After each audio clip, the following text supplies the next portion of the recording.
Hello and welcome to Nuestra Tabula Rasa. I'm your host, Victor. I'm the host tonight, and we have Millie De La Prida with us. We have Trista, and we have Josh. Tonight, we're going to be discussing is our path predestined? And this may keep in mind, let me put it this way, keep in mind that we're all going to share our various opinions on this. And some of you may feel a little discomfort, or you may not. But we are sharing our personal opinions on this. So I'm sure they are as varied as our opinions on other things. So keep that in mind. And we're going to ask each and every one of you, is our path predestined? We're going to ask our panel. Let's go around real quick and see how everyone is doing tonight. Trista, how are you doing? Slight delay. Oh, she's on the delay. She's on the, looks like she might be frozen. Yeah, no. All right, Josh, go ahead and go to Josh then. Yeah, no, everything, I'm doing all right. Been working like crazy, but all I'm is doing really good, thanks. just kind of is. There goes Trista there. It was a So, yeah, good day. Trista's on a, okay, so what's going on, Yeah, guys, is well, Trista's on a 10-second delay. Her internet's acting weird. Millie, on the other hand, was spinning, and Victor has been in and out trying to play traffic cop with the end of Mercury retrograde. So that's really what's been going on around here. But, yeah, so I'm going to go get a Sage stick here, and I'm going to go smudge my computer here. I'll be right back. All right, Millie. Yeah. hiya. How you all doing tonight? Happy Sunday. Soon to be Monday. Yeah, soon to be Monday. Yeah, we're doing well. It's been a great week so far. Um, we're almost out of it. It's been weird. The energy's been different as it has been the last few weeks, but I'm happy to be here. Very good. Very good to hear. All right, concerning this topic, I'm glad you all are doing well. Trista, would you want to give this a stab? Give us an update real quick. How are you doing?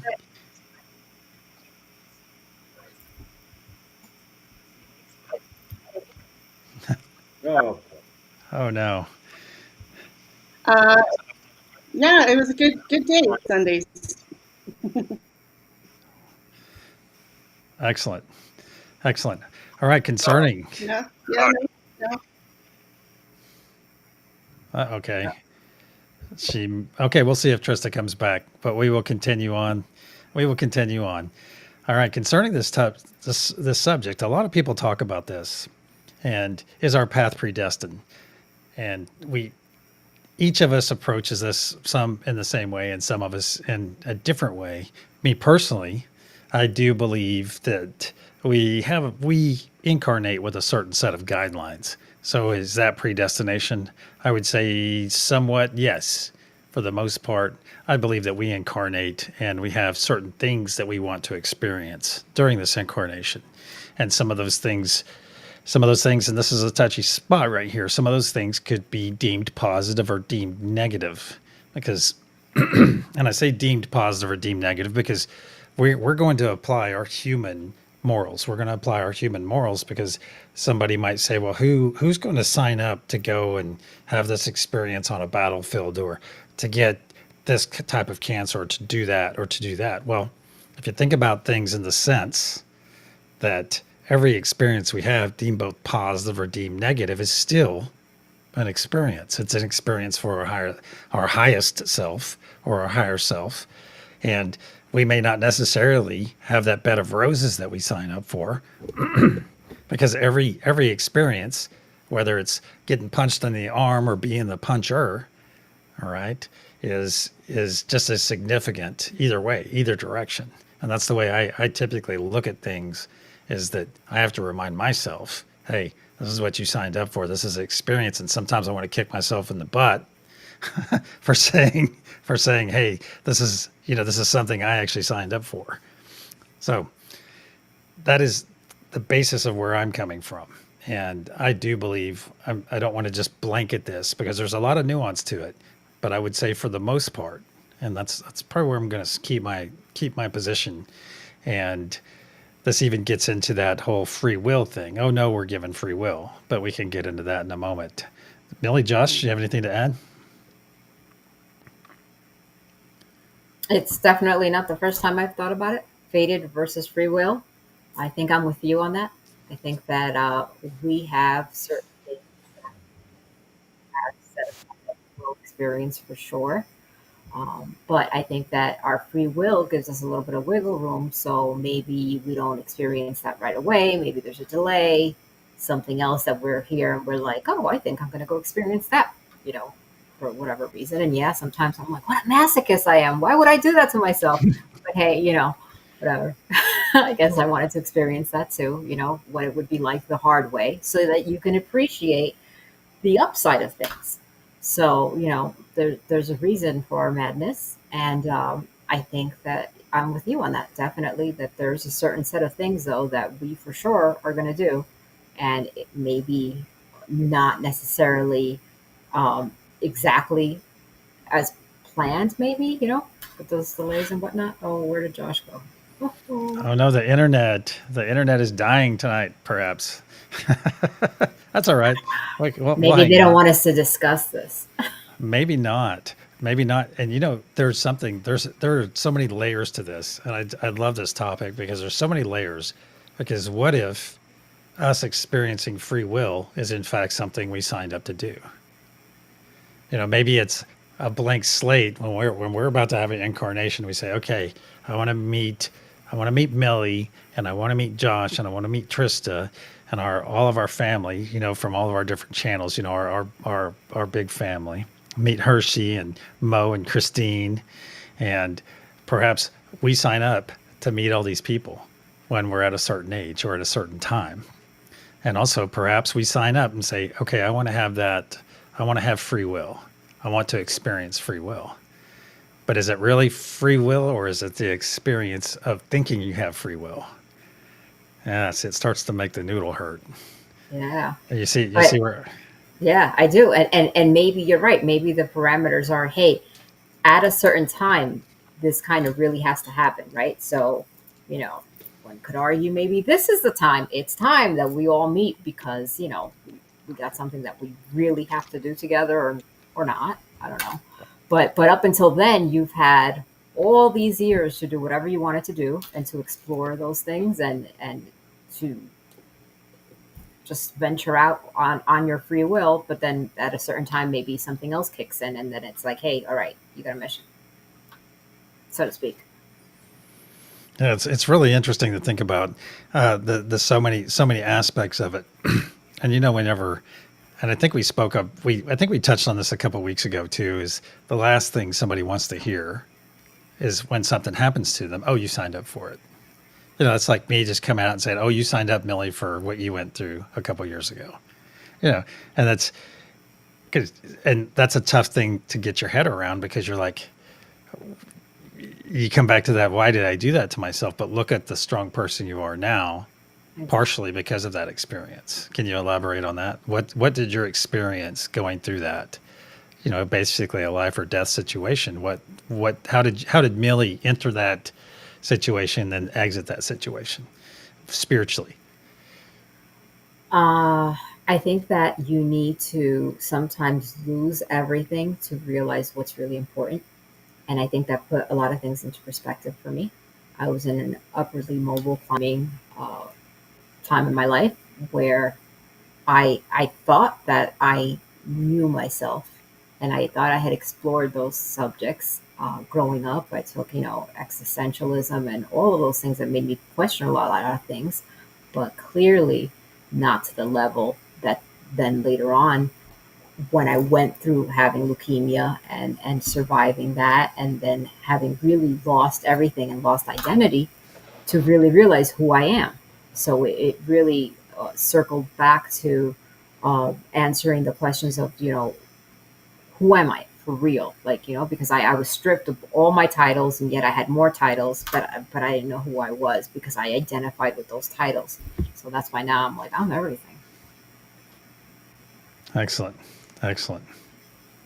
So you came out of it stronger than you went into it. Absolutely. And the reason is because it centered me more in really knowing what I'm made of, who I am, what I stand for, what's important to me. That'll be forever. I think that that's where I am right now. So you can only be in the now. That's a good point. That's a good point, and that is, I really like that that aspect of being in the now, being present. I talk about it twice a day. Every 12 hours we talk about being present. Christine brings up a good point too. The most asked questions in readings is, am I on the right path?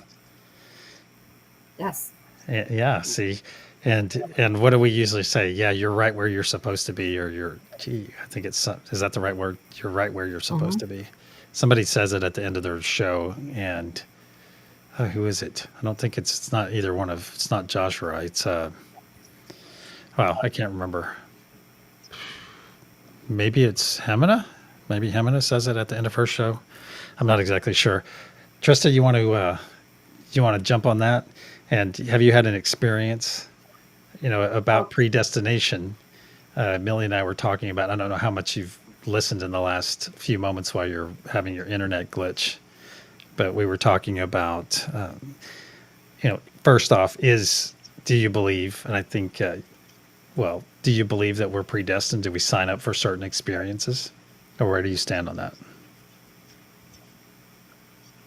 I think that yes, we sign up for certain kind of like placeholders, perhaps, where it's like, okay, this is what I want to do, and um, and then the rest we kind of fill in the blanks. But I do think that, like, I am definitely one who believes that we are exactly where we're supposed to be, and if like you miss an opportunity, it's because you were supposed to miss that opportunity for whatever reason. Um, and I also think that it's not something that you say to somebody in the moment while they're going through a hardship. It's the kind of thing that afterwards you step back and and can see the bigger picture once you've gone through it. But yeah, it's not the easiest thing to face during a hardship. Now, do you believe? Do you That believe all in? come through okay? Yes, yes. Do you believe in free will, or do you believe that we sign up to have the experience of free will? A little from column A, a little from column B. I think that we have free will, but I think that some of it is already what we've decided. So before we get here, if we're deciding what we want to sign up for, then that's free will kind of in its own right, even if it's not in this conscious brain, it's more kind of out here. But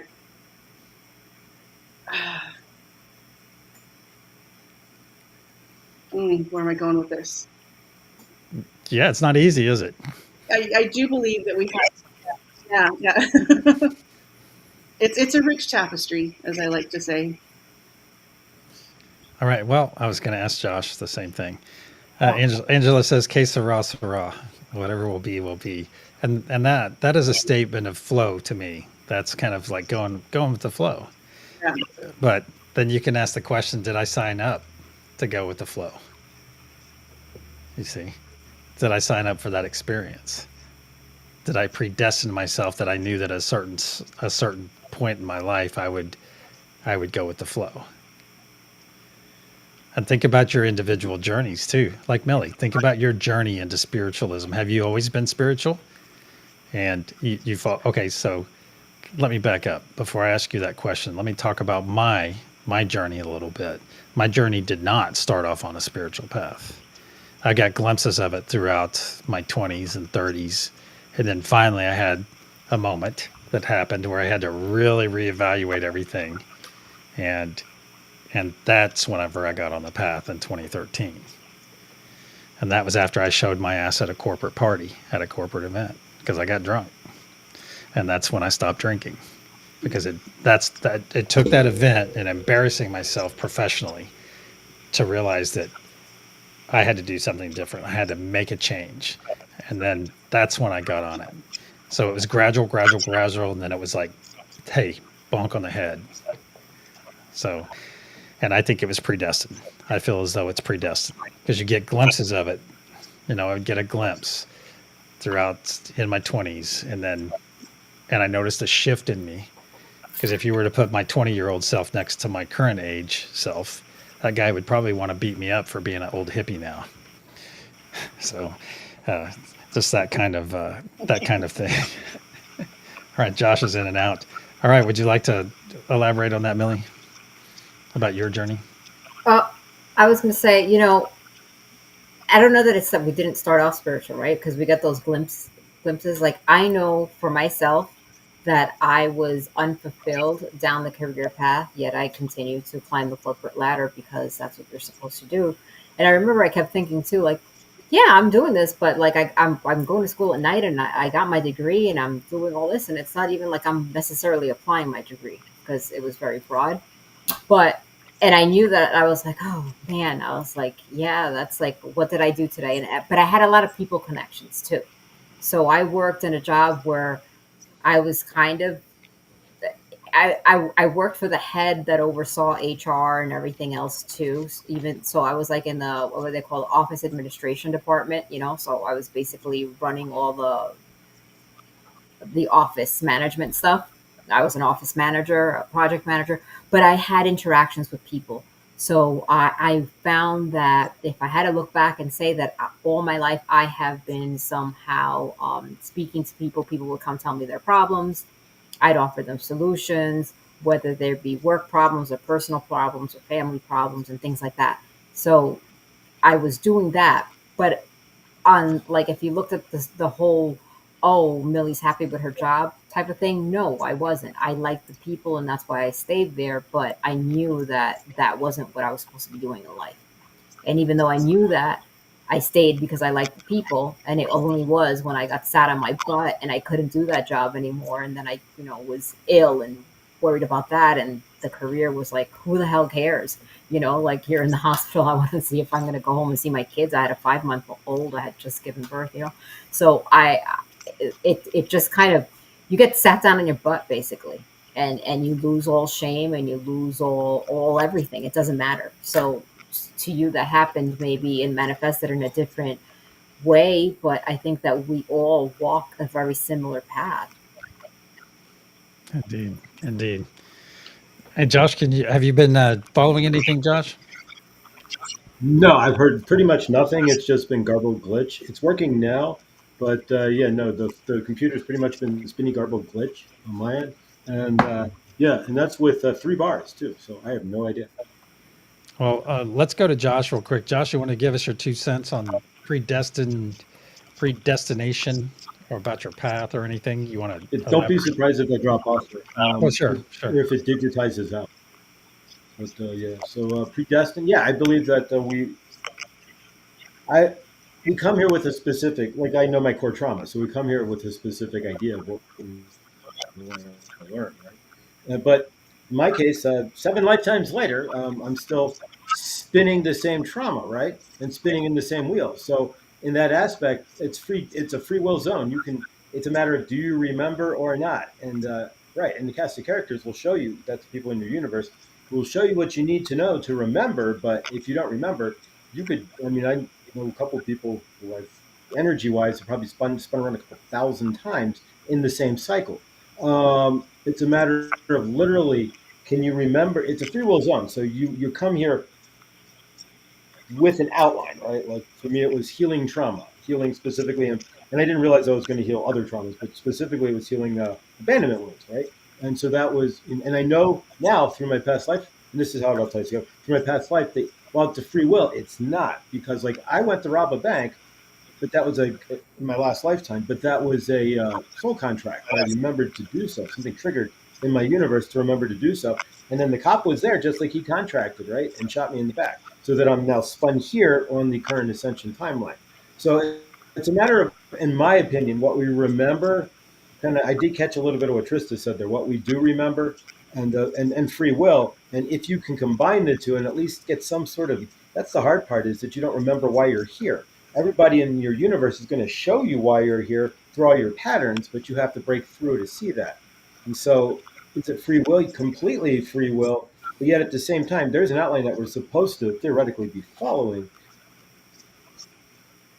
But do we follow it? 99% of us probably don't follow our outline, or get anywhere near digging into why we're really here for many lifetimes, because we just build up this code of trauma that you got to clear first. Let's see, that begs Just the to see where question. you're supposed to be. That begs the question too. So if we come back, do we keep coming? So from your perspective, Josh, if we don't achieve what we want to achieve during that lifetime, then we're going to come back and try it again. We're going to sign up to do it again until we get through that lesson. Is he fixing the internet? We're going to sign up to do it again. Now I hear myself. Yeah, someone's. Okay, I got what you were saying. I had to turn that up for a second just to get what you were saying. I had to echo it just to get what you were saying. But yeah, do we do it again? Yes, and again, and again, and again, and again, and again, and again, and again, and again, and again, until you do figure it out. My belief is, since I'm a Cancer South Node and a Cancer Sun, I'm just reboot. I'm living the reboot life. Like, if this is a cordial feel that you are in, I'm not reliving the life I didn't just live. This. Like, no, you came back, you got shot in the back, and you came back, and you failed that life. Now you're back again to retry again because you screwed up. You didn't. That's because I'm a Cancer North Node and the Cancer Sun, or Cancer South Node and the Cancer Sun. My belief, like I said, is that didn't get the lesson. I didn't. I failed. I stayed karmic and stayed in my trauma. And so basically, the situation was like, all right, let's just rewind and start over. Because if this is all an energy field, you're creating the time and space that you come in, right? And so I just rebooted and started over. Like there was a version of Victor in my past life, like my immediate past life, which is a mirror of this life that I failed. So when I say my past life, I'm really going back to the one in the '60s. But I relived this life. This is a failed. This is round 2 of this life right now because I failed it the first time. Interesting. Tristan, you want to? Yeah. So it's like, all right, we're just going to rewind the videotape. You're enter again and start over. Excellent. Trista, you want to elaborate? If that makes any sense. I don't want to make it even more complicated because I kind of feel like while we have our soul families and we come back and whatever, I don't think that we are always the exact same. Like, so if the collective consciousness, the divinity that we come from is an ocean, we would be like a glass of water. And then we go back to it, you pour that glass back in. And then when you go for another life, you have another glass of water from kind of the same approximate area, but you don't get all the same molecules of water.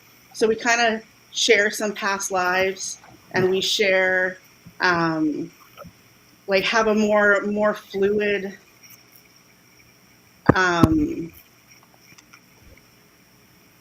what's the word I'm looking for?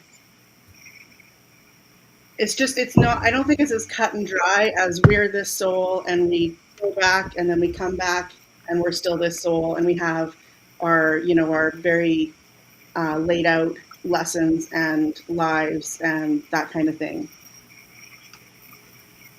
But yet I still kind of can't even wrap my own mind around that. So I don't know.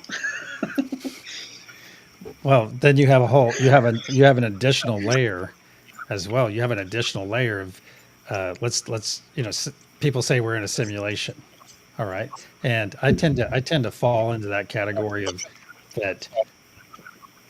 Our environment is very malleable. I mean, we can do things like we can tidy up the room we're sitting in right now. We can do things like that, but also it's that vibrational frequency we want to operate. And I think that even when we get into that specific frequency, things start to change around us. We're changing our environment. And if we're able to do that, that is yet another experience that we signed up to have during this incarnation. Yeah. No? Any thoughts? Yeah. But then if we are all one, essentially, on the other side of things, then we all did decide all of those things. No? Well, you've heard that. I've had somebody tell me before, well, there's no one, not even God, or it would have to be God that creates all these things and all this stuff just happens to work and this and that. Well, if we're these higher beings and we set up these simulations to come through, all right, so we can have experiences. Because think about it, if you were this super intellectual being, a crystalline structure, and we're all out there somewhere as our crystalline bodies, something like that. You take it out to the highest level. And why would we not? Why would we create simulations for us to go through? Well, we would do that to give our life some purpose, to give our existence some purpose. So why would we not? Like Josh's crystalline structure. Hey, I'm going to go down. I'm going to set myself this this thing, and if it takes me 7 lifetimes, I'm going to do it until I get it right to get that experience. And, and Josh's 7 lifetimes is still an experience in its own right. Perhaps it's the 7 lifetime experience that we've all done or about to do. You see? Because in that sense too, if we're predestined, we could be anybody. You could, after this iteration, you could say, "Hey, I want to come back and be Elvis next time," or be Beyonce, or be whoever you want to be, to go and have that specific experience.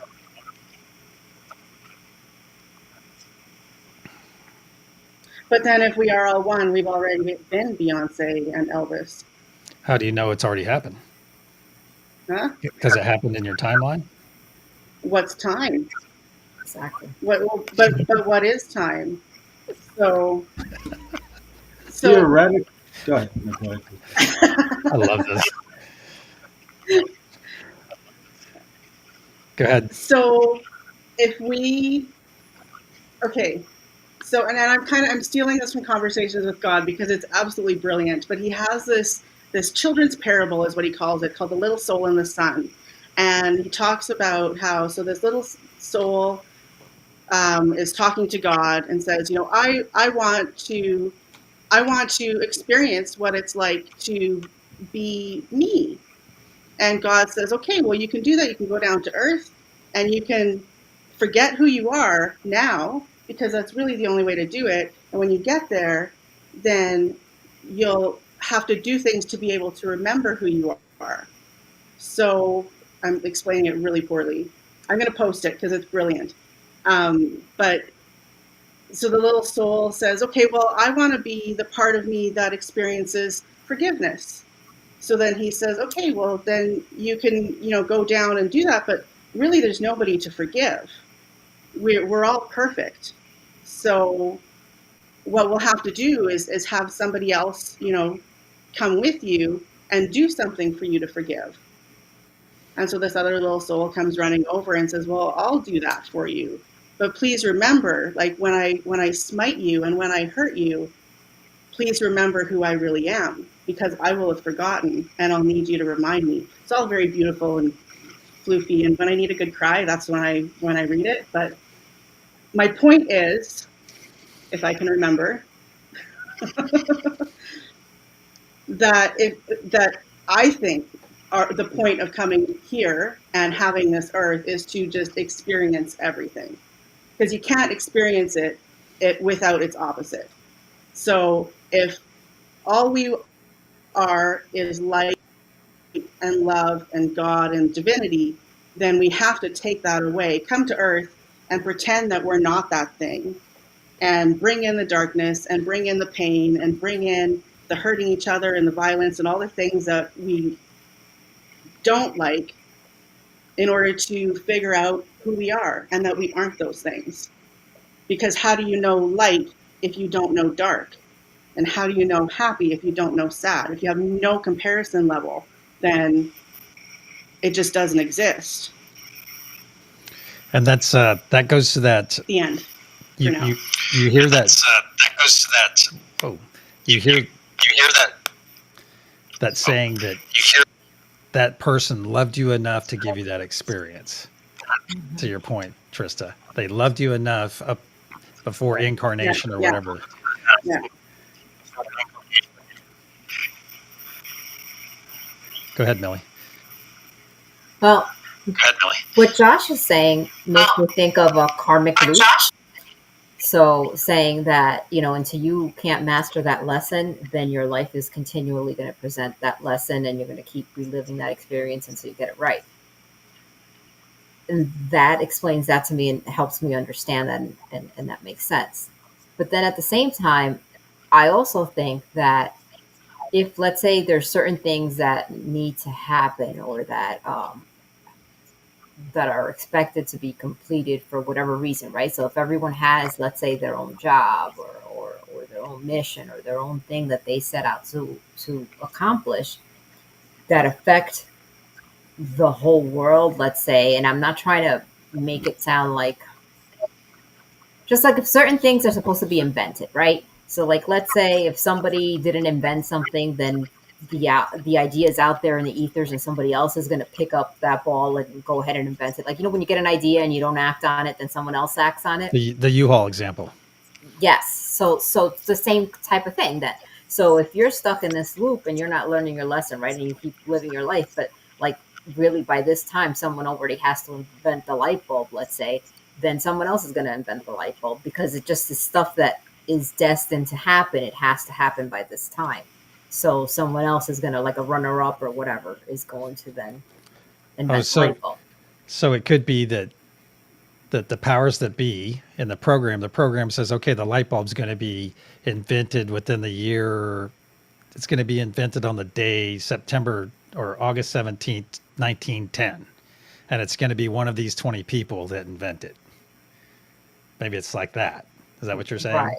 It could be like that. But it's sure. going to be brought in. It's going to be brought in, but it's going to be one of these 20 people because we all have those sub clauses in our sign up sheet saying, hey, you could potentially be the person that invents the light bulb. Exactly. And that's where that choice and that free will. So did you make the right choice, or did you act on it, or did you decide that you or maybe you didn't even decide and that was why you didn't get to invent it because someone else did decide. That's fascinating to think about. Yeah, I like that. Wow. Yeah. Okay. So the next step, though, the next step. Have you ever thought about, here we go. This is a good one. Look back through your lives. We're all old enough to have had this experience. Have you ever looked back through your life and thought about key times, key moments where you turned left or turned right and you could have easily turned a different direction, like pivotal moments in your life? Have any of you had those that you'd like to share?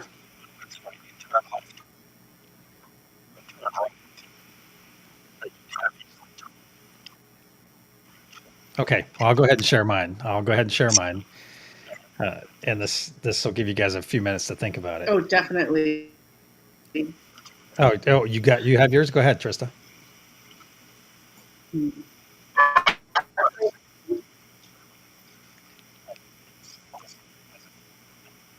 Well, I was just going to say, like, I don't have an example, but it's like I see them kind of as like huge. I'm really glad that I did that because otherwise I wouldn't be here now. But I can't really think of anything off the top of my head, but I'll think on it while you tell yours. Okay. Well, I've noticed a couple big turning points. And one of them was when I got out of the military. I had the opportunity to go, and I was already lined up to go to Southern California. And then at the last minute, I changed my mind and moved and went to a different place because I was all pipelined to get out of the military and go straight to college, which I did. But I ended up changing schools, changing states, everything. But I was supposed to go to Southern California. That was in the cards for like 2 years. And I was going to go to Cal Poly, all this stuff. And at the very last moment, I changed my mind and ended up irritating my aunt and uncle because they were going to put me up and, I was going to kind of stay with them while I was in school. And that was significant. I like to think back at that time and thought, shoot, if I would have gone that route, I would have stayed with my original major and all this stuff. I would have had all this stuff lined up for me. And I thought, look how close I would have been to Arizona. Look how I would have been out there in a little bit more touchy-feely area of the country instead of where I ended up going. And I think, okay, would I have gotten on my spiritual path sooner if I had gone that route? Or would I have avoided it at all, the entire thing? That's really fun to think about. And we're right where we're supposed to be and everything like that. But now you can even say, okay, with predestination, you can go back and look through your life and say, hey, I turned that direction instead of going that direction. Now, is that one of our alternatives? Or is that our free will? Or is that our impression? Or is that the free will we signed up to have that impression of free will by choosing that alternative path? And or do we have 10 alternative paths out there and we all just happen to be on the one that is a confluence of all four of us right here, right now? But do two of our other paths that we did not take have the same intersection with all four of us?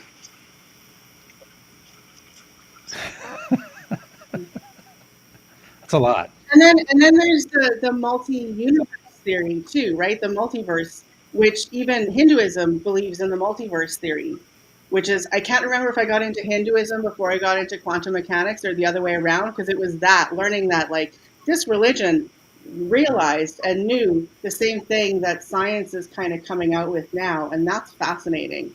So is it then that we break off at each of those major decisions and like, okay, so this is the path that we follow, but then there's the other us that went this direction, and what's happening for them over there? Hmm. Everything you do creates a divergent universe. So everything has to contain its opposite. So if you make a left, then there's a divergent you that made a right.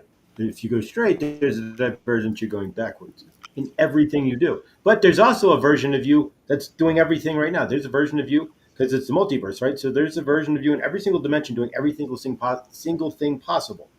Think about that for a second. So there's a universe where Victor has no gravity and is upside down.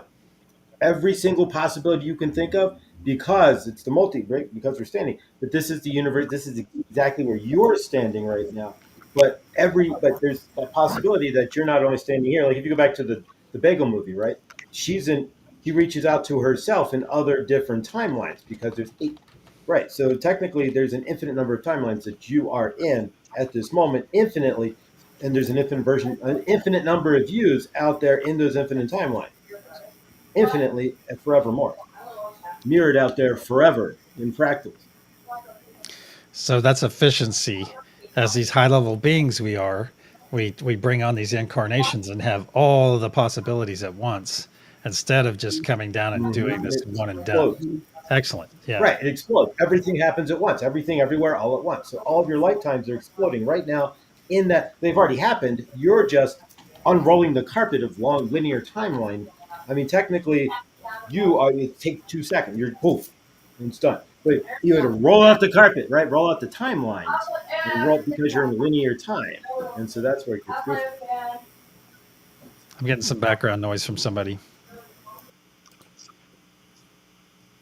Some hollering or something. Nope, it's Millie. Nobody here but us chickens. And I was literally writing the word bird, Josh. That's the word, right? Bird is the word. Yeah, that's interesting. That's Yeah, interesting so to think about. So there's a version of Victor that's running a game show. There's a version of Victor that's doing a Hindu meditation right now. There's a version of Victor doing a Buddhist meditation, and it's all exploding at once. It's a matter of where you vibrate, which timeline you draw yourself into. That's why I just keep saying, and it doesn't look that way. That's where it gets hard because it's like I'm on my highest timeline, right? And I say that and I feel it, but at the same time, sitting in this apartment does not look like anybody's highest timeline right now, right? But at the same time, you've got to realize your highest timeline has to start somewhere. So once you proclaim that you're already on it, there's nothing else to do but to be on that highest timeline and to walk it, whether it doesn't look like it, has to start somewhere, right? I mean, journey of 1,000 steps. Yeah, but I think your apartment is irrelevant in a sense because your apartment is your outer trappings, whereas your highest timeline is within you. So you could Right, be, but what's within you though has to come out, and so it comes out in what like what's your moon, right? So what you're seen as in 3D on the outside, right? So it comes it's just what you're projecting yourself. So right now, if I'm at my highest timeline, this is not a high projection of where I'm at sitting in this one room apartment,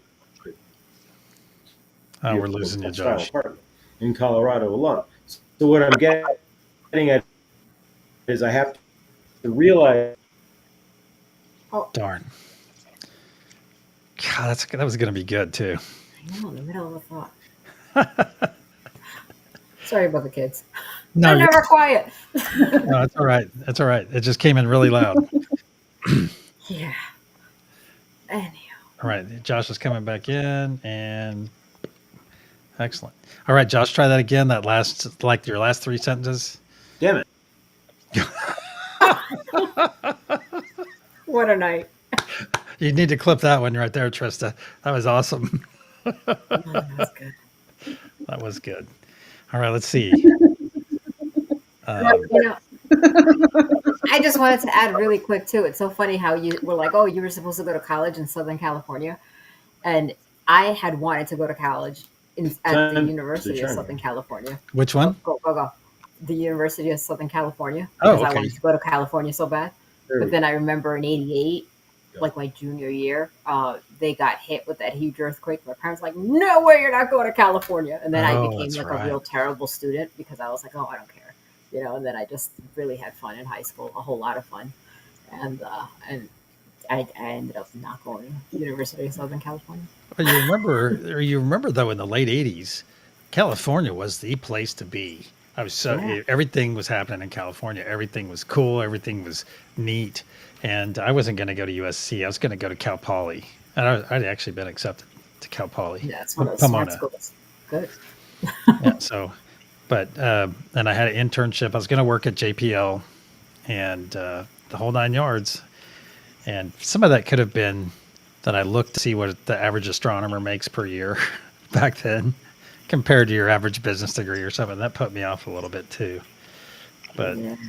in that academic world, it's not just how much you make because, well, a lot of things are taken care of for you, in the sense that, especially if you're an astronomer, I think I might be speaking out of tongue here because I didn't go that path, but it's interesting to think about. Interesting to think about all the things that stack up behind each one of our decisions. And someone in here was talking about unintentionally jumping timelines.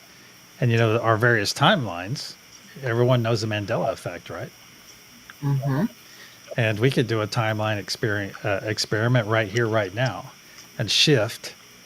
If you think about yourself, I've done this during meditations, not truth wave, of course, but my personal meditations, as I envision myself, my current self, and then I almost envision thousands. Well, as far as I can see, it's thousands. It probably goes way down in the dark in one direction and way into the light.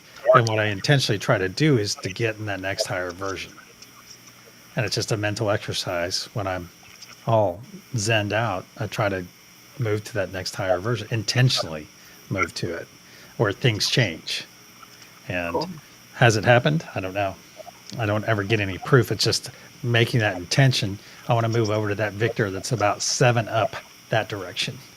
And I just think about a whole bunch of me standing there, almost all shoulder to shoulder.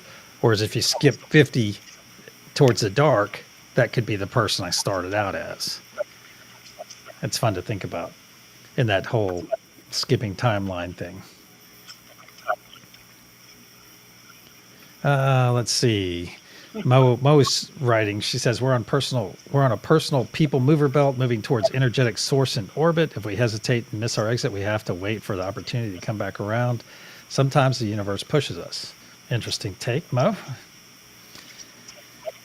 Let's see. Incarnasoul says, I've read stories and there's a subreddit where people have jumped timelines not on purpose, but what they remember is not consistent with their present reality. See, that's when we get into the Mandela effect.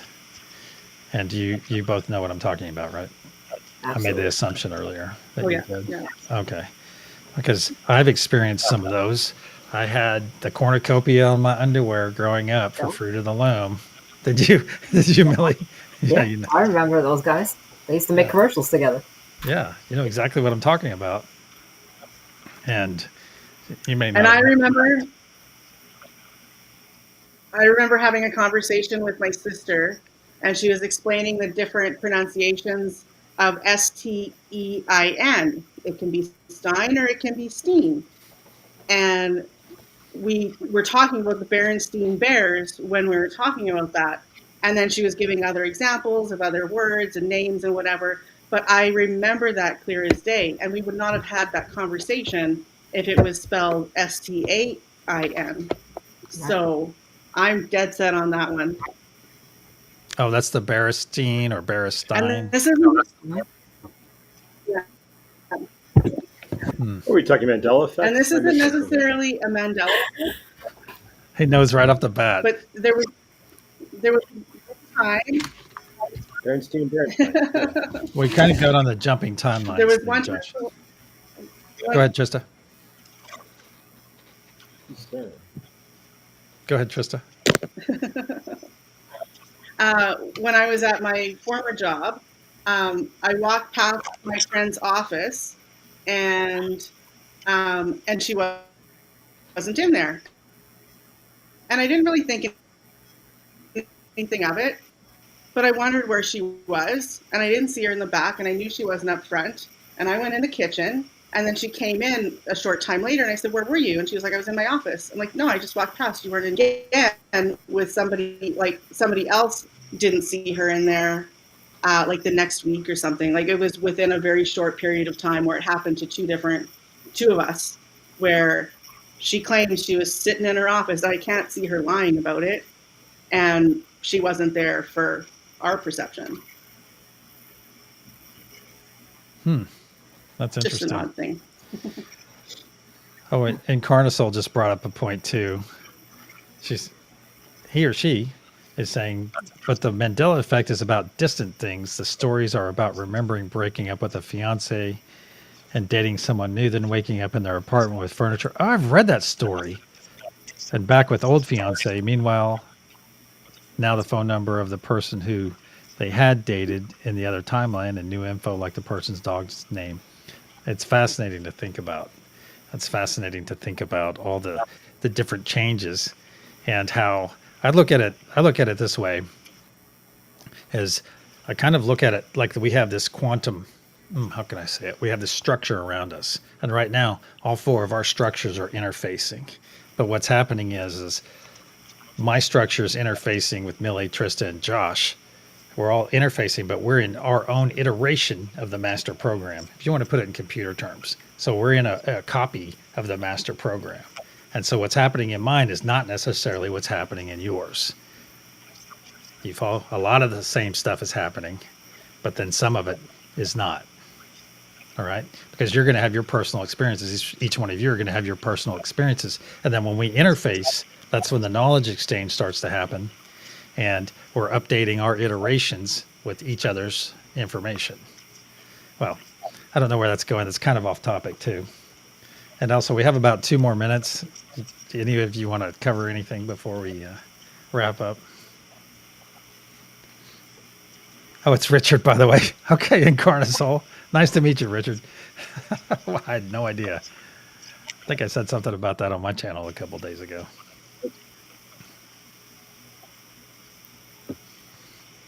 Honestly, this subject or this topic really can get very deep. Yes. I think that we're just scratching the surface, because when you bring in the multiverse and then you bring in the simulation and then you bring in things like, yeah, haven't we all wanted to play that game, right? If you look at it as there's different games. So if we've all wanted to play the game where, hey, we were Napoleon, or hey, we were this person, then, and if we're all fractals of one, like you can go out there to like so many infinite possibilities. And then when you throw in the whole, hey, we're noticing the Mandela effects, and then that also, did we switch something that we were supposed to or not supposed to? Like, is that, I don't know. Well, and ask yourself this, Millie, and that consciousness next over, okay, and that consciousness, to Josh's point from earlier, is that consciousness aware like we are aware? Is it aware of the timeline that it's in? I think it depends on whether that consciousness is so are we looking at it from a higher dimensional consciousness, and the lower dimensional consciousness can only see as high as the level they're at? Ooh, God. It just keeps going, doesn't it? It keeps going. Yeah. Okay, so if we are spread out, okay, take that into consideration, then you would only be able to see X number of consciousnesses at that vibrational frequency. All right. Mhm. But are each one of those adjacent to us, like just adjacent to us right now, is the one just to my right, all right, that is sitting here facing this way in this room. They're facing this way and leaning to this side and talking to you guys and looking at you like this. Is that one aware that you and I, all four of us, are having a conversation and I'm sitting on this side? They may not care, but do they know that they are not the primary? Are we the prime consciousness? Or is each consciousness the prime consciousness within their specific iteration? Whoa. Did I explain that right? Oh, I got it. So, like, Oh, is okay. astronomer, is the astronomer you Yeah. living their life thinking that they're in charge of their life? Or, like, so what fractal of you is really in charge, right? Or if we look at them as fractals or alters, so when you, or fragments, right? Well, no, fragment, I guess, is different, right? That's when you try to trauma and you leave a piece of you behind somewhere. So are you Millie Prime or are you just a fractal of Millie? Well, in my eyes, I'm always prime, right? That's So, right. That's right. oh, man. It's great food for thought. All right. Any final comments, you guys? Josh? No, thanks. All right. Trista?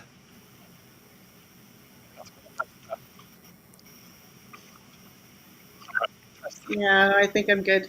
Okay. Millie, do you have any final comments? Oh, good. Okay. Yeah, this is good for the brain. Hey, I want to thank each and every one of you for coming by and hanging out with us tonight. I'm sorry about the technical issues, but they do happen, and it could be anything from the Schumann resonance to poor Wi-Fi signals. A lot going on right now. Incarnasol Richard says, and is our higher self going to be a summation of all the multiverse lives we could have lived? That's an excellent question. And I would say, yes, our highest form is out there because we're efficient in our highest form. Of course, yeah, I think we would definitely be the summation of all of our experiences. Great question, Richard. It was. All right. I want to thank each and every one of you for coming. The panel, Millie, Josh, Trista, and to each and every one of you, have the best evening ever. And we will see you next Sunday at 10 p.m. for Nuestra Tabula Rasa. Until then, my friends, namaste. Thank you all. Have a great night. Thank you. Bye. Love you guys.